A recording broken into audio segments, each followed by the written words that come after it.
Mudar o visual de um personagem consolidado é sempre algo arriscado. Esse tipo de alteração pode afetar o público de formas completamente imprevisíveis e não são poucas as vezes que a mudança deu ruim. Por isso que a sabedoria de "em time que tá ganhando não se mexe" é tão recomendada. Muitos personagens icônicos mudam o mínimo possível para não correr o risco de causar estranhamento no público. Porém, nem sempre dá para evitar as mudanças. Redesigns muitas vezes são necessários e, quando bem feito, pode melhorar e muito o conceito original do personagem. Pensa por exemplo no Mario, imagina se ele nunca tivesse passado por mudanças no visual. Jamais que ele teria alcançado a projeção que tem hoje. Certas mudanças são quase que obrigatórias para manter um personagem relevante. Às vezes a mudança dá certo, outras não. E se tem uma mudança de visual que dá o que falar, meu bruxo, essa mudança é a do Jotaro. Jojo já tem quase 40 anos de existência e a franquia passou por mudanças brutais na forma como ilustra os seus personagens. E o Jotaro talvez tenha sido quem mais sentiu esse impacto. O seu visual muda drasticamente entre as partes, refletindo não só a sua evolução na trama, mas também a própria evolução no traço do Araki. Nesse vídeo eu quero bater um papo com vocês sobre as versões de design do Jotaro, mostrando o quanto ele mudou com o tempo e também explicar o porquê algumas dessas mudanças podem incomodar certas pessoas, comigo incluso, pois eu não curti ele ter virado essa lambisgoia aqui com o passar do tempo. Então bora começar falando do design clássico dele, estreado em Stardust Crusaders, a parte 3 da franquia. Design de personagens, meu bruxo, tem tudo a ver com comunicação. Você quer que o público entenda o que supostamente o personagem deveria ser logo de cara. E isso, meus amigos, esse design faz e faz muito bem. O visual dele grita instantaneamente delinquente juvenil japonês dos anos 80. Mas vamos analisar a coisa de uma forma um pouco mais meticulosa. O Jotaro é um personagem que tem muita presença. Ele é desenhado de forma muito alta e absurdamente musculoso, com aquele tronco em formato de triângulo invertido que domina a cena. É um tipo de personagem que gera intimidação de forma imediata assim que você vê ele. Mas apesar dessa aparência adulta, o Jotaro está usando uma peça bem peculiar que se chama Gakuran,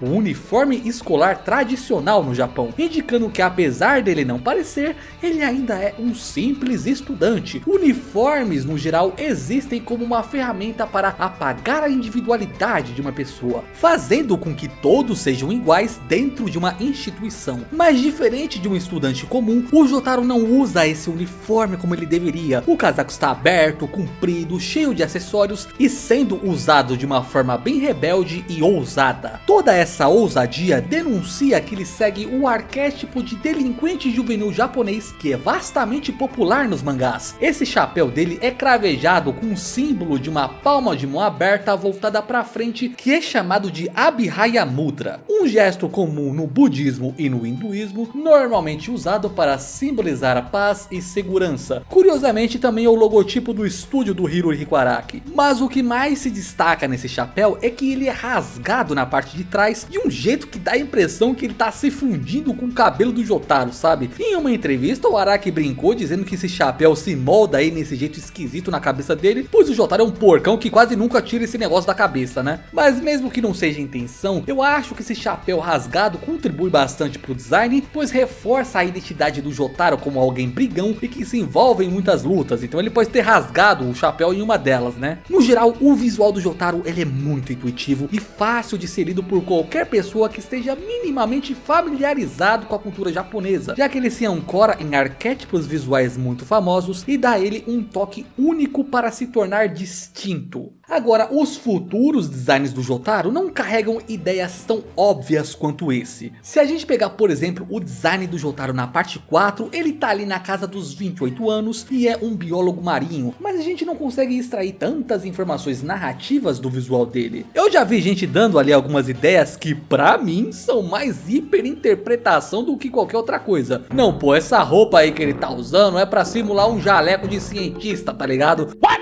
É, pô, agora que ele é um biólogo, ele tá usando esse esquema de cores mais claro pra passar a vibe ali de um cientista meio fashion. E assim, mano, pode ser verdade isso daí? Olha, meu bruxo, vindo do Araki, eu não duvido de nada. Mas, sinceramente, eu não tô vendo um cientista aqui não, bicho. Pra mim, o Jotaro parece muito mais um cafetão do que qualquer outra coisa. Esse design carrega muito das batidas visuais que o primeiro já tinha. Você ainda tem um Jotaro muito forte, muito másculo e ilustrado com aqueles traços mais carregados. Ele não usa mais o uniforme escolar, pois ele não é mais um estudante, né? Mas o design em si é bem próximo. Ele ainda usa um chapéu rasgado e ainda tem o jaquetão semelhante a um sobretudo. O chapéu e o sobretudo são duas características icônicas que ele mantém em todos os designs. A diferença principal aqui é que as cores que ele usa são mais claras, né? Isso, na minha opinião, é uma escolha muito mais prática do que simbólica. E eu acredito que o autor fez isso para ajudar a diferenciar o Jotaro do Josuke,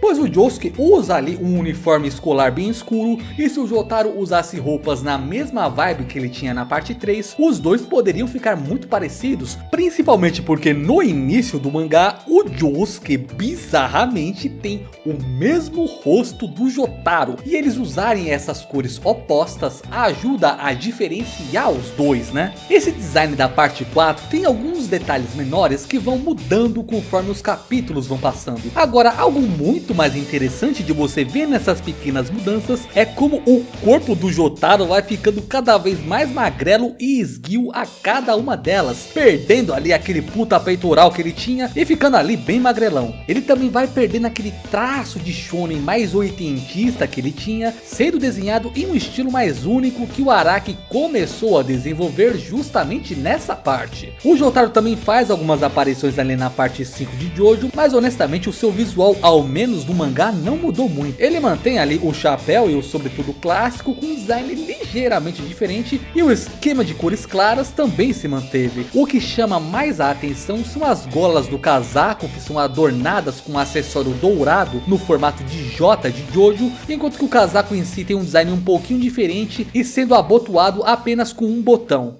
A mudança mais marcante que acontece no Jotaro é na parte 6, onde ele veste roupas bem diferentes. Esse é o Jotaro que a gente teve mais velho até agora, na casa dos 40 anos, mas ao mesmo tempo é o que parece mais jovem, não só por conta do traço, mas também pelas roupas, já que elas são super chamativas. Nessa parte aqui, ele aparece usando um casaco escuro cheio de acessórios. Ele tem linhas douradas contornando toda a abertura frontal do casaco e da gola, que inclusive é decorada com estrelas tanto do lado de dentro quanto do lado de fora. Além disso, estrela é o que não falta nesse design. Tem estrela no casaco, na camisa e até no chapéu, que continua ali com um símbolo da palma de mão dourada. Nas mangas do casaco você vê ali que tem estampado as palavras Jojo algumas vezes, e a corrente clássica que ele usava na parte 3 retornou agora, mas de uma forma bem mais discreta. Ele também aparece vestindo calças e sapatos bem chamativos, né? Elas são douradas em uma textura de pele de cobra, mas o que é mais bizarro é que parece que a calça e os sapatos são meio que colados um no outro, sabe? É bem esquisito. Por fim, também parece que o Jotaro decidiu que ia devolver ali a bandana do Caesar que ele estava usando como cinto, passando a usar um cinto de couro mais normal, né? Esteticamente falando, eu gosto bastante dessa roupa, tá? Ela é a minha segunda favorita do Jotaro. Mas como eu disse antes, uma coisa que eu sinto desses designs do Jotaro depois da parte 3 é que ele não tem ali uma narrativa visual tão clara quanto a primeira. Eu não sei se vocês concordam comigo, mas eu sinto que os designs se tornaram cada vez mais fashion, sabe? O foco tá mais em o autor querer explorar ali o seu senso de moda do que em passar informações sobre o personagem, até porque a gente já conhece o Jotaro, e assim, isso não é algo necessariamente ruim, especialmente para essa obra. Jojo sempre foi sobre moda, exagero e bizarrice, isso faz parte da identidade da obra, sem falar que nem todo design precisa contar toda a história de vida de um personagem. Tudo depende da proposta e de qual que é o problema que o design tenta resolver, né? Mas se a gente tá falando única e exclusivamente de narrativa visual, o primeiro visual do Jotaro consegue transmitir ideias com mais clareza do que qualquer outra versão que ele teve. Qualquer pessoa que bater o olho nele vai lê-lo imediatamente como um delinquente juvenil japonês típico dos anos 80. O corpo exageradamente largo, o Gakuran customizado, o chapéu rasgado, a corrente pendurada, tudo nele grita rebeldia, agressividade e força bruta. É um design muito óbvio e intuitivo, enquanto que se você conhecesse o Jotaro ali pela parte 6, você não teria muitas ideias sobre quem ele é pelo visual, além do fato dele ser uma pessoa estilosa, sabe? Então, olhando por essa lupa, o primeiro design do Jotaro é mais eficaz em comunicar ideias. Agora eu quero comentar um pouco sobre essas mudanças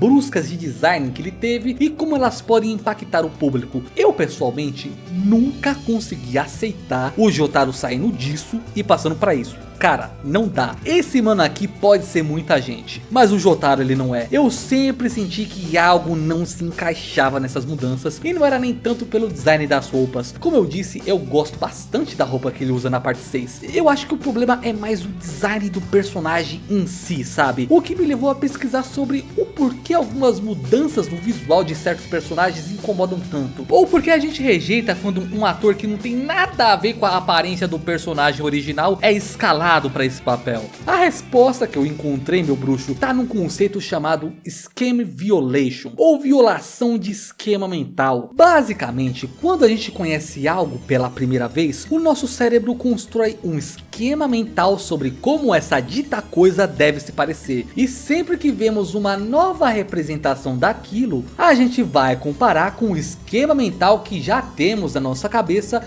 e julgar aquilo com base nisso. Então, quando você vê uma nova versão daquele design e ela é parecida, mas ao mesmo tempo viola os padrões visuais estabelecidos pelo design original, o seu cérebro simplesmente pensa: que bodega é essa? Que diabos isso aqui supostamente deveria ser? Essa versão horrorosa do Link, totalmente americanizada por exemplo, herda algumas características do Link que a maioria das pessoas tem ali no seu imaginário. Mas ao mesmo tempo ele tem certas diferenças que destoam muito da imagem internalizada que as pessoas já têm. Quando isso acontece, o esquema mental que você tem daquele personagem na sua cabeça é violado e isso gera desconforto, uma dissonância cognitiva na sua cabeça, pois essa imagem nova tá entrando em conflito com a imagem internalizada do personagem que você já tinha na sua cabeça. Foi exatamente isso que aconteceu com o novo redesign que o Shrek teve, por exemplo. Muita gente detestou esses novos designs justamente porque eles fogem um pouco da vibe que eles estavam acostumados. Era quase como se você tivesse um outro ator interpretando um personagem que você já era muito apegado. Mas no meu caso particular, por exemplo, eu não senti nenhum tipo de desconforto com esses visuais. Mas tem um motivo muito simples pra isso, meu bruxo. Eu nunca assisti os filmes do Shrek. Caramba, Eric, como você nunca assistiu o Shrek? Pois é, meu bruxo, eu sou um cara meio esquisito e tem um monte de coisa super popular que eu nunca assisti. Mas justamente por eu não ter um esquema mental forte sobre como esse personagem deveria se parecer, eu não senti incômodo com um novo design. O que já não é o caso do Jotaro, né?